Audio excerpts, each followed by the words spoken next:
Hello दोस्तों, हम अभी दीपुर बिल में आया हुआ है मेरे दोस्तों के साथ। ये दीपुर बिल का व्यूज़ नज़ारा बंगला में आप लोगों को दिखाने जा रहा हूँ। ये है मेरा दोस्त रिंखांग। इसी ने मुझे को यहाँ पे दीपुर बिल देखने के लिए लेके आया है। तो आप लोग देखते रहो, ये दीपुर बिल का नज़ारा है। ये नाव वगैरह से वो लोग यहाँ पे फिश पकाता है और मछलियाँ पकाता है और अच्छा मछलियाँ और ओशन का मछलियाँ मिल जाता है यहाँ पे।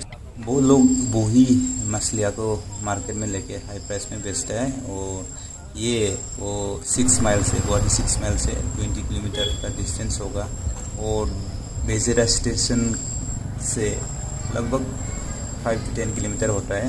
और ये जो लोग गुवाहाटी से भाया गोलपारा ट्रेन से जाएगा वो लोग इसी बिल को सामने पे देखने को मिलेगा।